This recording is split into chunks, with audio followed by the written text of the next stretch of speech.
Buenas tardes. Les presentamos al magistrado Reinaldo Manuel Reyes Rosa, de la Ciudad de México, con el tema de defraudación fiscal y delincuencia organizada en México. Magistrado, buenas tardes. Adelante.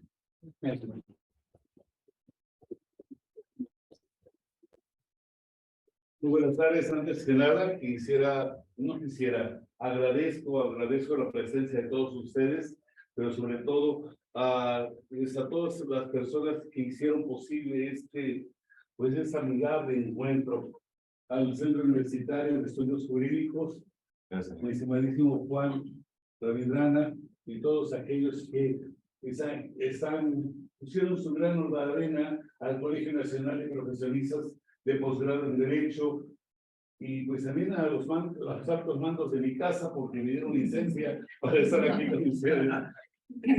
No quiero omitirlo. Este es un tema muy controversial, porque desde la perspectiva de nuestro país, la delincuencia organizada y la defraudación fiscal. Originalmente le decía yo a mis amigos, hermanos, de que yo había preparado un trabajo, de 5 o 6 hojas, y anoche estuve tratando de sintetizarlo. ¿Por qué se llama delincuencia organizada y de defraudación fiscal? Porque en el año de 2019, a través de una reforma, se incorporaron como delitos fines de la delincuencia organizada delitos de índole fiscal. Esto causó una gran controversia en mi país. Tenemos puntos de vista discordantes, algunos similares, otros más que coincidentes. Pero en días pasados, la Suprema Corte de Justicia de la Nación hizo una declaratoria de nulidad de ese artículo, que es el artículo 2, una de sus fracciones de la Ley Federal contra la Delincuencia Organizada. Abordó varios temas que algunos exponentes que me precedieron hicieron argumentaciones al respecto. Lo cierto es que la Suprema Corte de Justicia ya se pronunció al respecto. La Suprema Corte de Justicia de mi país se pronunció al respecto. Únicamente está pendiente el engrose, que así se denomina, de la ejecutoria emitida por este más alto tribunal. Yo tuve en mis manos el proyecto de resolución, y de ese proyecto de resolución traigo aquí los puntos fundamentales. Quiero aclarar de que de los 11 ministros, tengo entendido que 2 de ellos se opusieron, otro tanto, todos coincidieron con el sentido, pero 4 o 5 se opusieron a las consideraciones.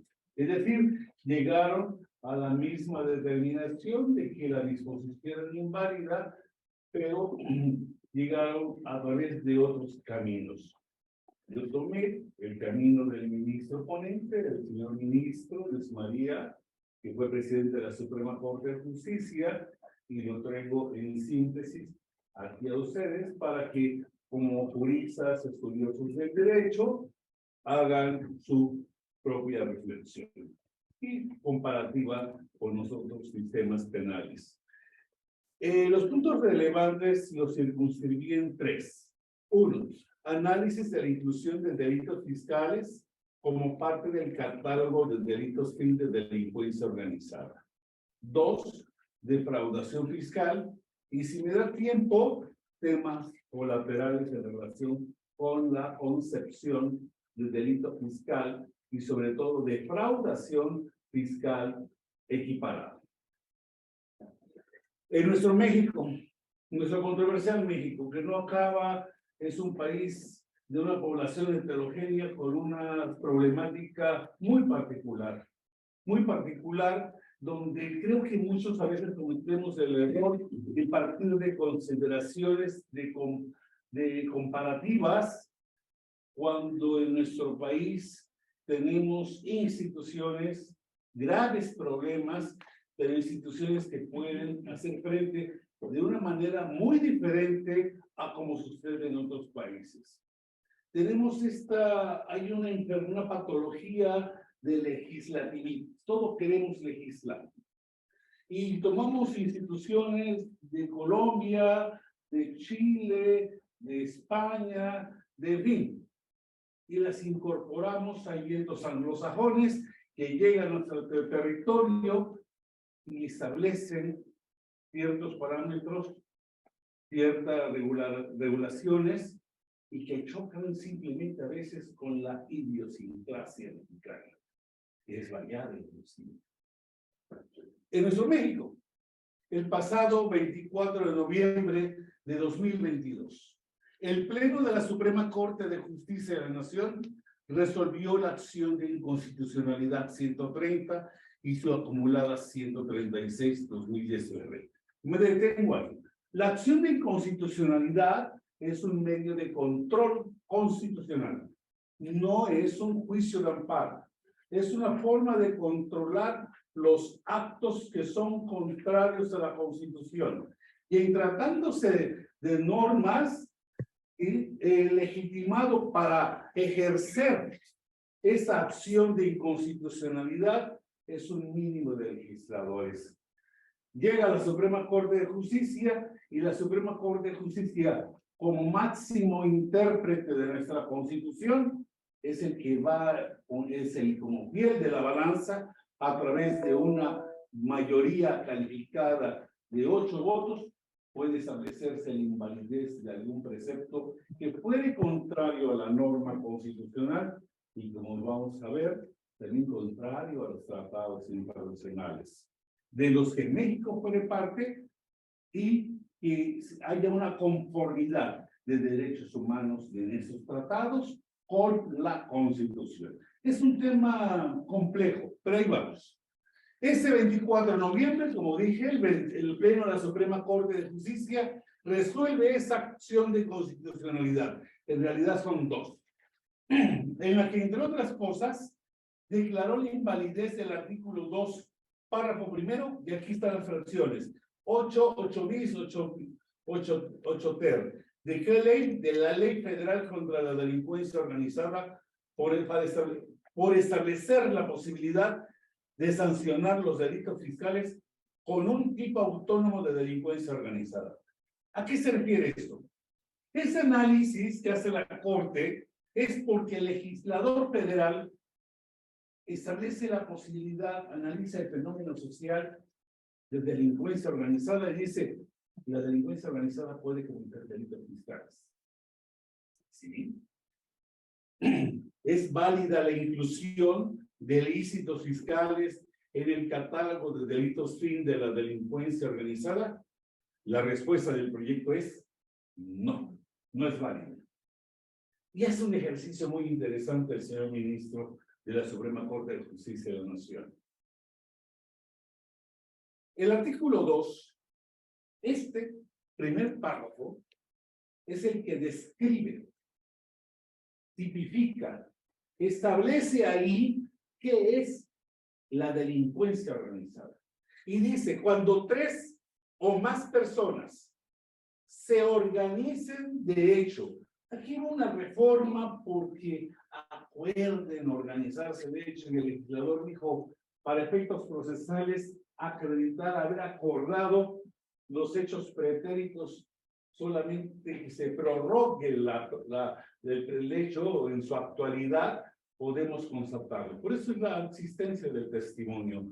Pero cuando 3 o más personas se organicen de hecho, ya no dice acuerden, se organicen de hecho para realizar en forma permanente o reiterada conductas que por sí o unidas a otras tienen como fin o resultado cometer alguno o algunos de los delitos siguientes.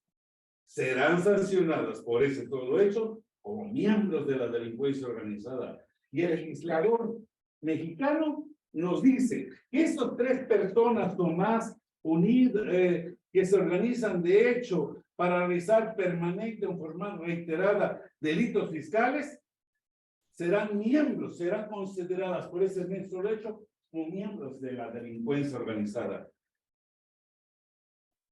Y aquí viene la controversia. Esos párrafos dicen contrabando es equiparable, defraudación fiscal en la fracción 8.000, previsto en el artículo 108, y los supuestos de defraudación fiscal equiparada.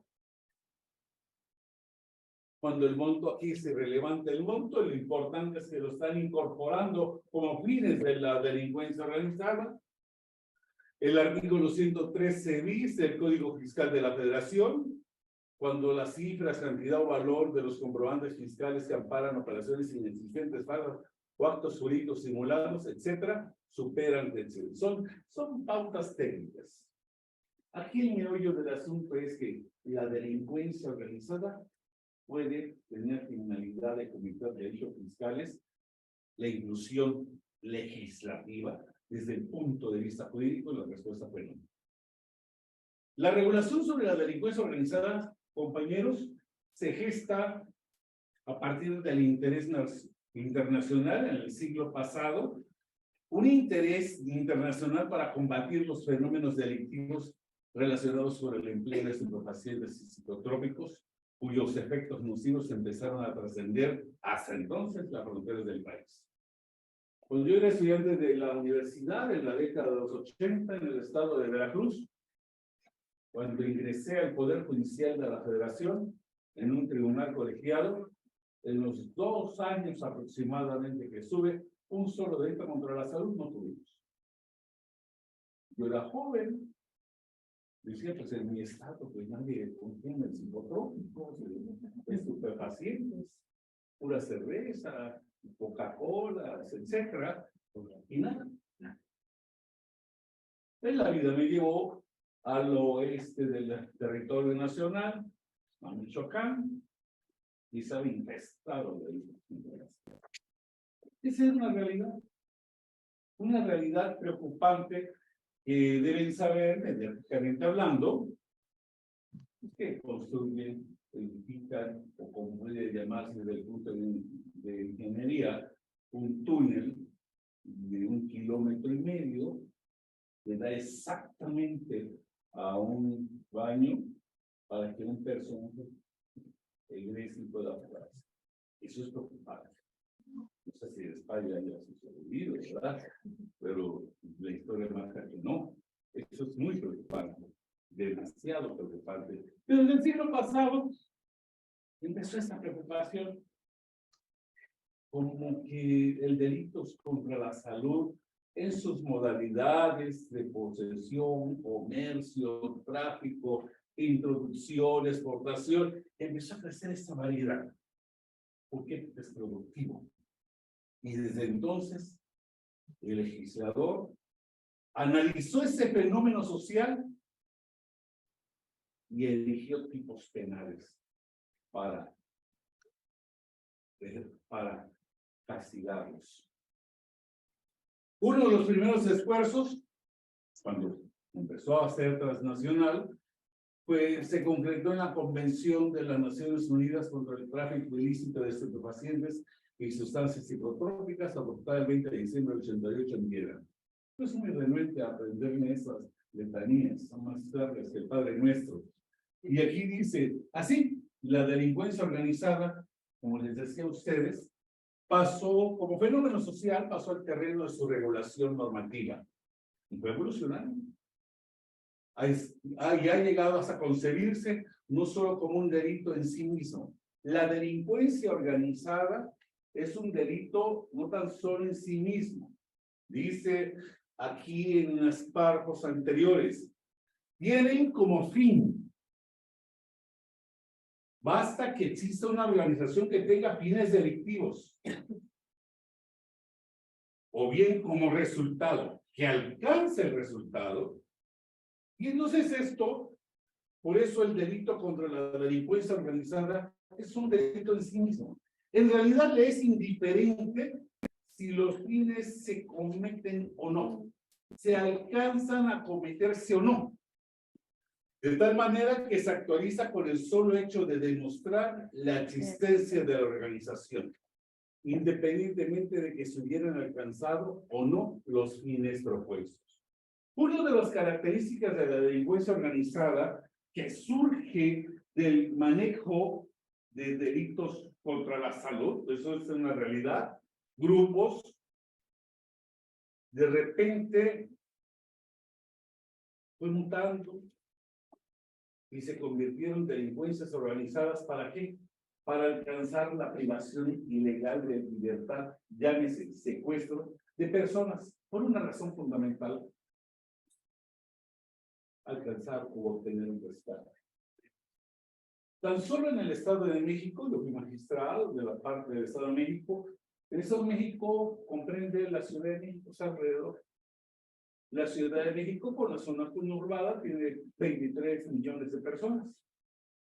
La zona conurbada es la segunda parte del territorio nacional más poblado, por eso políticamente electoral es importantísimo en la Ciudad de México, importantísimo el Estado de México. Los demás baja la población. Y tan solo en el Estado de México, yo magistrado de por lo menos una población de 10 millones de personas.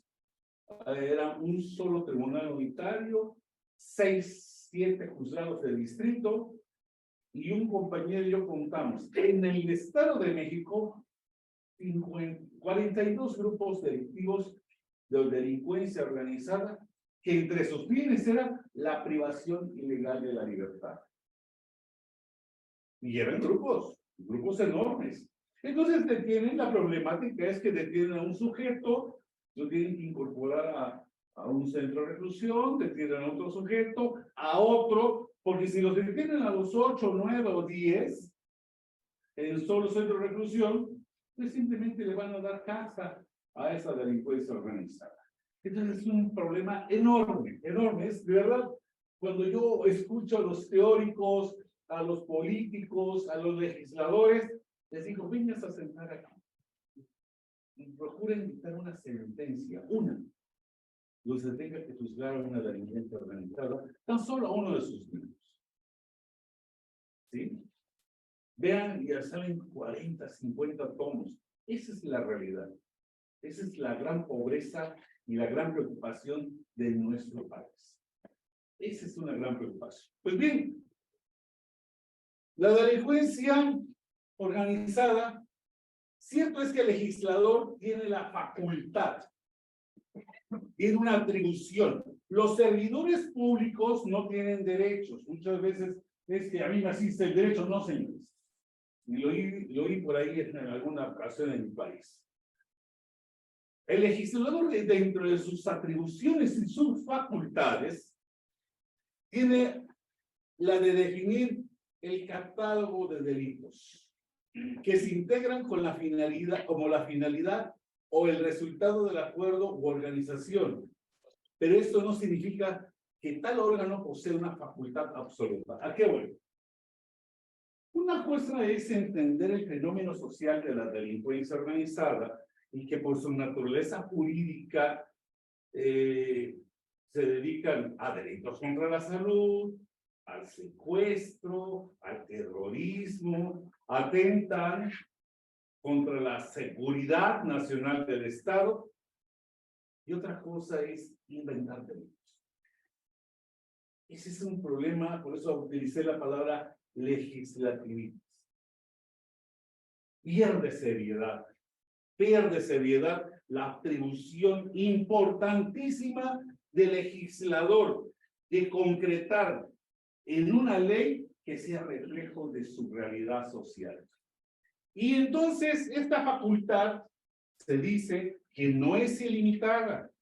Esta no solo escaparía entonces del control constitucional, sino que el legislador estaría en la actitud de crear delitos con un argumento de política criminal ajeno a la concepción de un Estado que aspira a ser de derecho, cuyo eje es la protección de derechos humanos. ¿Por qué? Porque es lo que hemos tenido.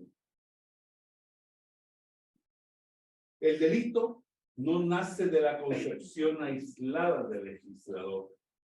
Por ello se estima procedente, se dice en el proyecto, la invalidez de esas porciones normativas, porque a consideración del proyecto se violentó lo que se conoce como el principio de última ratio, es decir, un principio que también se le conoce como de subsidiariedad o de la última mínima intervención del Estado para incluir conductas delictivas.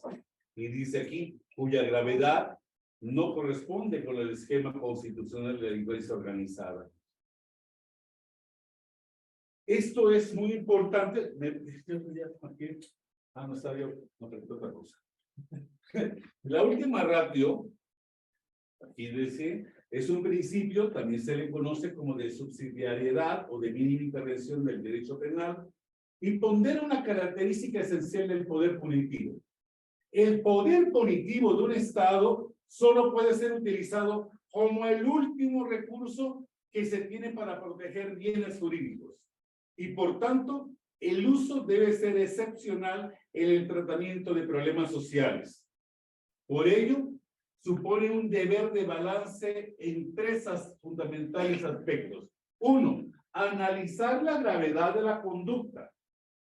Dos, la lesión que éstas representan para los bienes jurídicos que la sociedad considera de mayor valía.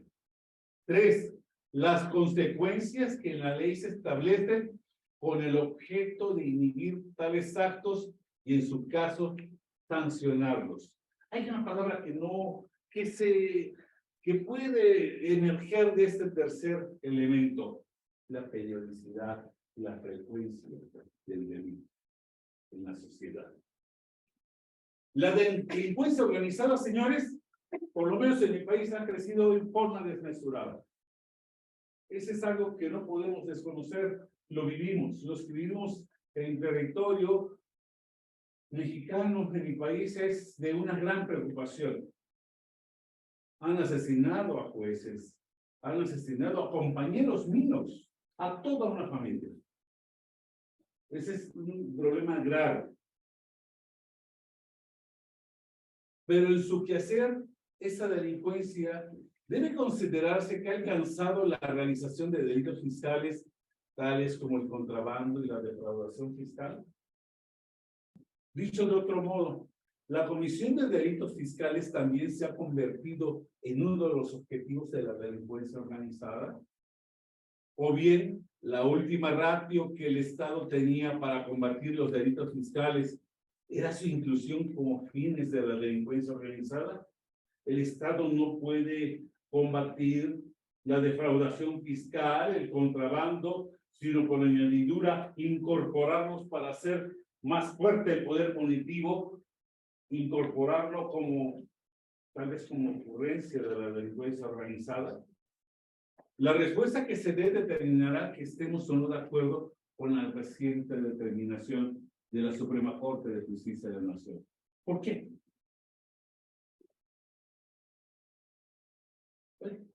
¿Se me acabó? Porque me puedo poner ahí uno que dice puntos conclusivos, compañero. Un archivo, por favor. Dice puntos conclusivos. Está arriba. Arriba.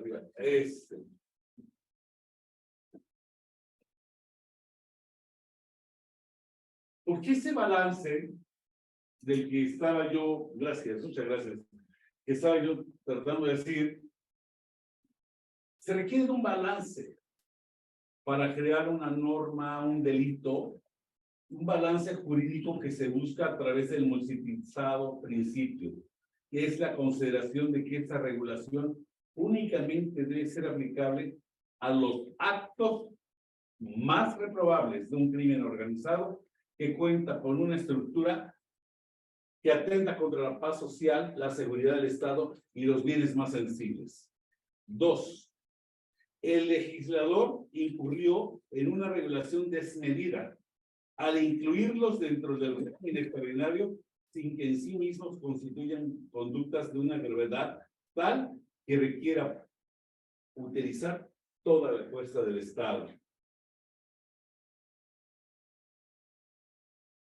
El legislador dice aquí una consideración importantísima. El legislador ya definió tales conductas como delitos, lo que supone que ya asignó un alto nivel de reproche para esos supuestos, con lo cual es exigible que existan condiciones adicionales para dar el siguiente paso, es decir, incluirlos como delincuencia organizada. De esto se carece en el caso en concreto. 4. El uso del poder punitivo no debe asumirse como si fuera la única política pública posible para lograr la protección de bienes jurídicos. 5.